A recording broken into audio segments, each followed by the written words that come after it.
Audio Jungle। Hello दोस्तों, नमस्कार। हिंदी व्याकरण महत्वपूर्ण प्रश्नोत्तरी हिंदी व्याकरण क्वेश्चन हम यहाँ पर देखने वाले हैं। सभी क्वेश्चन अति महत्वपूर्ण है और इस सीरीज में हम 10 क्वेश्चन देखेंगे साथियों, विस्तृत व्याख्या सहित। चैनल पर पहली बार देख रहे हो तो चैनल को सब्सक्राइब करें। और ये टेस्ट सीरीज है 3 नंबर वाली, तीसरी टेस्ट सीरीज है ये। पिछली टेस्ट सीरीज अगर आपने नहीं देखी है तो वो सीरीज भी ज़रूर देखें। हिंदी व्याकरण एनसीईआरटी से रिलेटेड हम यहाँ पर क्वेश्चन देखेंगे साथियों। सभी महत्वपूर्ण क्वेश्चन है और हमने इस सीरीज का आधार बनाया है एनसीईआरटी की किताब को। तो ये महत्वपूर्ण प्रश्नोत्तरी आपके लिए अति महत्वपूर्ण होने वाली है।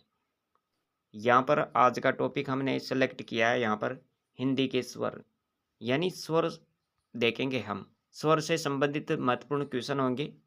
पहला क्वेश्चन है साथियों, और क्वेश्चन क्या है देखो यहाँ पर। क्वेश्चन को ध्यान से देखिएगा, महत्वपूर्ण क्वेश्चन है। स्वर किसका भेद है? क्वेश्चन अति महत्वपूर्ण है ये। स्वर किसका भेद है? संधि का, समास का, वर्ण का, लिंग का। स्वर किसका भेद है यहाँ पर आपको बताना है। स्वर, तो देखो यहाँ पर इसका सही विकल्प क्या होगा है साथियों। स्वर किसका भेद है? वर्ण का। वर्ण, वर्ण ये आप याद रखेंगे। किसका भेद है ये? स्वर किसका भेद है? वर्ण का भेद है। विकल्प सी आपका यहाँ पर सही होगा। अब देखो स्वर के बारे में देखेंगे। स्वर कितने प्रकार के होते हैं, कौन कौन से होते हैं, तो यहीं पर देख लेते हैं इसको। पहले तो आपको यह पता होना चाहिए कि स्वर कहते किसे हैं। स्वर वे ध्वनियाँ जिनका उच्चारण स्वतंत्र रूप से किया जाता है। ऐसी ध्वनियाँ जिनका उच्चारण कैसे होता है? स्वतंत्र रूप से होता है, किसी की सहायता नहीं ली जाती है उच्चारण की दृष्टि से, अर्थात इनके उच्चारण में अन्य वर्णों की आवश्यकता नहीं पड़ती है। और ये स्वर कौन कौन से होते हैं देखो यहाँ पर। ए, आ, ई, उ, ए, आई, ओ, आउ, इसके बाद में है री। तो ये क्या है? ये स्वर है साथियों। इनकी संख्या कितनी होती है? तो यहाँ पर आपको याद रखना है, इनकी संख्या होती है 11। स्वर कितने होते हैं? 11 स्वर होते हैं हिंदी में। 1 2 3 4 5 6 7 8 9 10 11। तो ये 11 स्वर है साथियों। क्वेश्चन देखो, क्वेश्चन है हिंदी में स्वर कितने प्रकार के होते हैं। अब यहाँ पर क्वेश्चन है हिंदी में स्वर कितने प्रकार के होते हैं, तो 3 4 2 5। तो हिंदी में जो स्वर होते हैं साथियों, ये 2 प्रकार के होते हैं। कितने प्रकार के? 2 प्रकार के। विकल्प सी आपका यहाँ पर करेक्ट होगा। कौन कौन से होते हैं इसके बारे में भी देखेंगे यहाँ पर। संस्कृत में स्वरों का तीसरा भेद होता है प्लुत। ये संस्कृत में ही होता है प्लुत, जो वेदों में प्रयुक्त होता है। हिंदी में स्वर 2 प्रकार के होते हैं, ह्रस्व स्वर और दीर्घ स्वर, यानी मूल स्वर और दीर्घ स्वर आपको याद रखना है। जिन स्वरों के उच्चारण में कम समय लगता है, ऐसे स्वर जिनका उच्चारण अपन करते हैं तो उसमें समय कम लगता है, ऐसे स्वर क्या कहलाते हैं? दीर्घ स्वर, ह्रस्व स्वर, प्लुत, इनमें से कोई नहीं। तो साथियों देखो यहाँ पर आपको याद रखना होगा, जिन स्वरों के उच्चारण में सबसे कम समय लगता है वो यहाँ पर मूल स्वर होंगे। यानी लघु स्वर की बात करें, ह्रस्व स्वर की बात करें, विकल्प बी की बात करें, तो ये आपका यहाँ पर करेक्ट ऑप्शन है। विकल्प बी आपका यहाँ पर सही होगा। ह्रस्व स्वर जिसे लघु स्वर भी कहते हैं, जिसे मूल स्वर भी कहते हैं, और इसे ही एक मात्रिक स्वर भी कहते हैं साथियों। तो ये आप यहाँ पर याद रखें। अब ये होते कौन कौन से हैं इसके बारे में हम यहाँ पर देखेंगे, विस्तृत रूप में देख रहे हैं साथियों। देखो ह्रस्व स्वर कहते किसे हैं? मूल स्वर, लघु स्वर, एक मात्रिक स्वर, इसे ही कहते हैं ह्रस्व स्वर को। और इसका जो चिन्ह होता है साथियों, ये आप याद रखेंगे यहाँ पर। और ये ह्रस्व स्वर कौन कौन से होते हैं? मूल स्वर ए, ई, उ, री, यानी 4 ह्रस्व स्वर होते हैं साथियों। चारों याद रखे आप यहाँ पर। चौथा क्वेश्चन देखो, अगला क्वेश्चन है यहाँ पर, इनमें से दीर्घ स्वर है। अब आपको यहाँ पर बताना है दीर्घ स्वर कौन सा है। ए, ई, ई, आ। तो दीर्घ स्वर की बात करें तो साथियों यहाँ पर दीर्घ स्वर कौन सा है? तो यहाँ पर आप याद रखेंगे इसका जो सही विकल्प है साथियों, ई, आ। ये दोनों ही क्या है? ये दीर्घ स्वर है साथियों। दीर्घ ए, ई, ये सिर्फ लघु स्वर है, मूल स्वर है, ये ह्रस्व स्वर है, ये आपको याद रखना है। अब यहाँ पर कौन सा विकल्प सही करे? तो दोस्तों यहाँ पर इस टाइप का क्वेश्चन तो बनता ही नहीं है, ऐसे विकल्प नहीं आएंगे कभी भी। ये तो मैंने लिख दिया यहाँ पर, मुझे ही पता नहीं था लिखते समय। तो यहाँ पर ई नहीं होना चाहिए। हम यहाँ से सी वाला ई हटा देते हैं, इसकी जगह दूसरा लिखते हैं कुछ। ई की जगह हम कर देते हैं यहाँ पर ऊ लिख देते हैं, है ना। इनमें से दीर्घ स्वर है। अब आपको यहाँ पर विकल्प डी का चयन करना है। विकल्प डी, ये दीर्घ स्वर है। और दीर्घ स्वर के बारे में आपको याद रखना है, जिन स्वरों के उच्चारण में लघु स्वर से दुगुना समय लगता है, जिन स्वरों के उच्चारण में लघु स्वर से दुगुना समय लगता है अथवा दो मात्रा का समय लगता है, उसे क्या कहेंगे? दीर्घ स्वर कहेंगे साथियों। जैसे आ, ई, ऊ, ए, आई, औ, औ। ये 7 स्वर ऐसे हैं जिन्हें हम दीर्घ स्वर कहते हैं और इसमें दो मात्रा का समय लगता है, यानी लघु लघु स्वर का जितना हम उच्चारण करते हैं उनसे दुगना समय लगता है इसमें। तो ये आप याद रखेंगे, यही क्या है? दीर्घ स्वर है साथियों। 5वां क्वेश्चन देख लेते हैं। क्वेश्चन है 5वां, जिह्वा की स्थिति के अनुसार स्वरों के प्रकार है। अब जिह्वा की स्थिति के अनुसार आपको बताना है स्वरों के कितने प्रकार हैं। तो देखो यहाँ पर अग्र स्वर, मध्य स्वर, पश्च स्वर, उपरोक्त सभी। इसका सही विकल्प डी होगा साथियों। अग्र, मध्य, पश्च ये सभी आएंगे। इसमें 3 प्रकार के होते हैं ये। जिह्वा की स्थिति के अनुसार स्वरों के 3 प्रकार होते हैं, तो ये आपको याद रखना है। विकल्प डी होगा यहाँ पर साथियों। जिह्वा के अनुसार स्वरों के 3 प्रकार कौन कौन से होते हैं? अग्र स्वर। अग्र स्वर किसे कहते हैं? जिन स्वरों के उच्चारण में जीभ के अग्रभाग में ही प्रयत्न यानी सक्रिय होता है, वे अग्र स्वर कहलाते हैं और इनकी संख्या 5 होती है। अग्र स्वर कौन कौन से हैं? यहाँ पर देखो, ई, ई, ए, आई, री। ये क्या है? ये 5 स्वर ऐसे हैं जो जीभ के आगे के भाग से यानी इनका उच्चारण होता है। मध्य स्वर के बारे में आपको याद रखना है। मध्य स्वर किसे कहते हैं? जिन स्वरों के उच्चारण में जीभ के मध्य भाग में ही स्थित प्रयत्न सक्रिय होता है, वे मध्य स्वर कहलाते हैं। मध्य स्वर के बारे में आपको क्या याद रखना है? मध्य स्वर किसे कहते हैं? जिन स्वरों के उच्चारण में जीभ के मध्य में ही यानी मध्य भाग में स्थित प्रयत्न सक्रिय होता है, वे मध्य स्वर कहलाते हैं। जैसे ए, मध्य स्वर से उच्चारित होने वाला है ए। पश्च स्वर की बात करें तो जिन स्वरों के उच्चारण में जीभ के पीछे के भाग में ही प्रयत्न सक्रिय होता है, वे पश्च स्वर कहलाते हैं। जैसे आ, उ, औ, औ और औ। ये क्या है? ये कुल 6 स्वर है जो पश्च स्वर कहलाते हैं साथियों। पश्च स्वर आपको याद रखना है। यहाँ पर मध्य स्वर भी हमने यहाँ पर देख लिया है और अग्र स्वर के बारे में भी देख लिया यहाँ पर।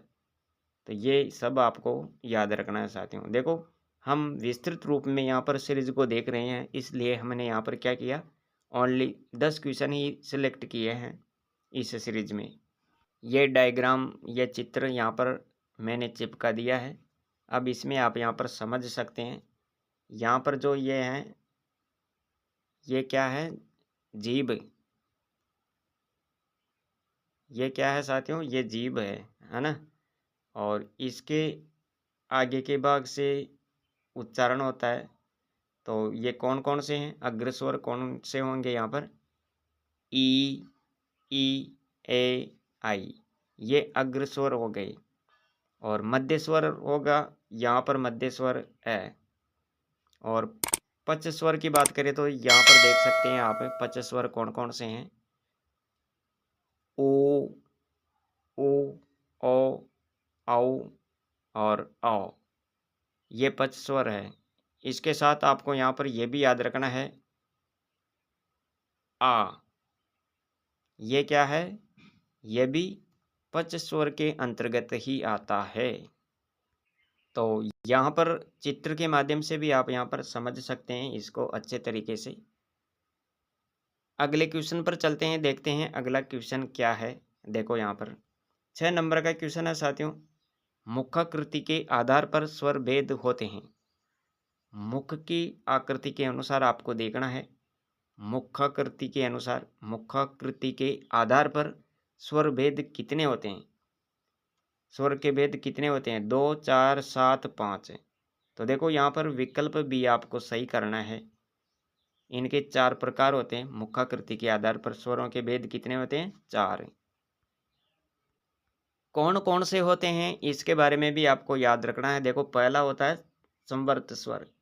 संवर्त स्वर कौन सा है, इसके बारे में देखो यहाँ पर डेफिनेशन। जब संवर्त स्वरों का उच्चारण किया जाता है तब जीवा का आगे का भाग अधिक ऊंचाई पर होता है, अधिक ऊंचाई पर होता है, जिससे मुख प्राय बंद रहता है। संवर्त स्वर में मुख की स्थिति रहती है, यानी मुख क्या होता है, बंद रहता है साथियों। ये आपको याद रखना है। संवर्त स्वर का उच्चारण करते हैं तो मुख बंद रहता है। संवर्त स्थिति में उच्चारित स्वर है जैसे ई, ई, ऊ, ये 4 होते हैं। तो ये समर्थ स्वर में कितने स्वर होते हैं, 4। और मुख की स्थिति होती है बंद। इनके उच्चारण में मुख प्राय बंद होता है। ये तो संवर्त स्वर हो गया यहाँ पर। अब दूसरा कौन सा है, अर्ध संवर्त स्वर।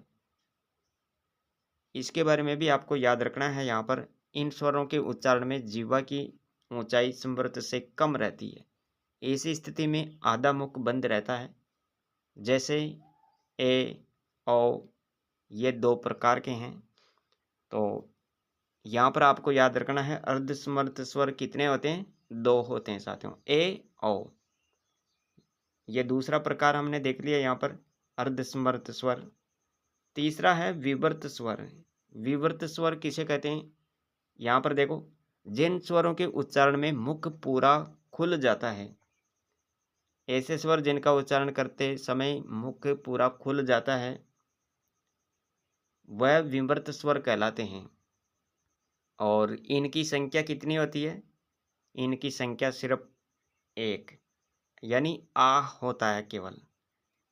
विवर्त स्वर में कौन सा होगा, आ आपको याद रखना है।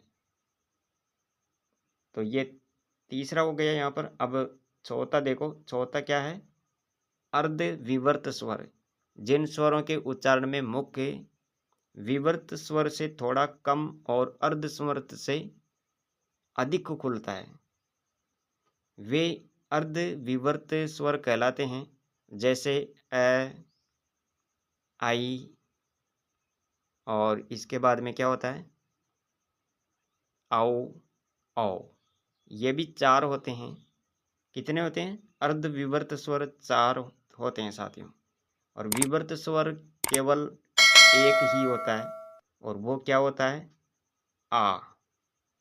ठीक है, तो ये चारों प्रकार हमने देख लिए। यहाँ पर मुखाकृति के आधार पर स्वरों के 4 भेद, संवर्त, अर्ध संवर्त और विवर्त और अर्ध विवर्त स्वर।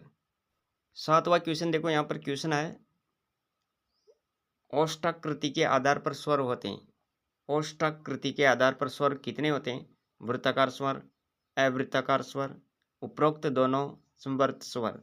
तो ओष्ठाकृति के आधार पर स्वरों की संख्या या स्वरों के प्रकार कितने होंगे, 2 प्रकार होंगे साथियों, वृत्ताकार और अवृत्ताकार।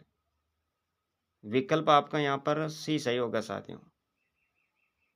इसमें आपको याद रखना है, वृत्ताकार स्वर किसे कहते हैं, जिन स्वरों के उच्चारण में होठों का आकार गोल होता है। जैसे यहाँ पर स्वर देखे हम उ, ऊ, ओ, औ, औ। ये कितने होते हैं? ये 5 होते हैं साथियों। वृत्ताकार स्वर कितने होते हैं? वृत्ताकार स्वर 5 होते हैं। अवृत्ताकार में आपको याद रखना पड़ेगा यहाँ पर जिन स्वरों के उच्चारण में होठ गोल नहीं होते हैं। अब यहाँ पर होस्ट जो होते हैं ये गोल नहीं होते हैं। इन स्वरों के उच्चारण करने से होठ गोल नहीं होते हैं, तो ये आपको याद रखना है। इसे कहते हैं अवृत्ताकार स्वर। और कौन कौन से होते हैं? ए, आ, ई, ए, आई। ये कितने होते हैं? ये 6 होते हैं साथियों। तो दोनों ही हमने यहाँ पर देख लिए हैं। इसके बाद में अगला क्वेश्चन देखो, यहाँ पर क्वेश्चन क्या है। 8वां क्वेश्चन है, निम्न में से अयोगवाह वर्ण कौन सा नहीं है? अयोगवाह वर्ण कौन सा नहीं है? इनमें से आपको बताना है अयोगवाह वर्ण कौन सा नहीं है। तो यहाँ पर आपका सही विकल्प हो जाएगा डी, आ। यही तो नहीं है अयोगवाह वर्ण। कौन से होते हैं फिर? अंग होता है और अह होता है। और इसके बारे में भी अगर आप याद रखना चाहिए तो ये याद रख सकते हैं। यहाँ पर अयोगवाह वर्ण ये 2 होते हैं, अंग, अह। अयोगवाह वर्ण का उच्चारण स्वर के बाद होता है। 9वां क्वेश्चन देखो, स्पर्शी व्यंजन होते हैं। अब यहाँ पर 2 क्वेश्चन हमने व्यंजन से रिलेटेड लिए हैं। स्पर्शी व्यंजन होते हैं, कितने होते हैं? 25, 10, 15, 20। यहाँ पर आपका सही विकल्प ए होगा साथियों। स्पर्शी व्यंजन कितने होते हैं? 25 होते हैं। और ये कौन कौन से होते हैं? तो यहाँ पर आपको याद रखना है। जैसे 5 वर्ग है ना, क वर्ग में 5 याद रखेंगे यहाँ पर। और च वर्ग है, फिर उसके बाद में ट वर्ग याद रखना है। फिर आपको त वर्ग याद रखना है। और फिर आपको क्या याद रखना है? प वर्ग।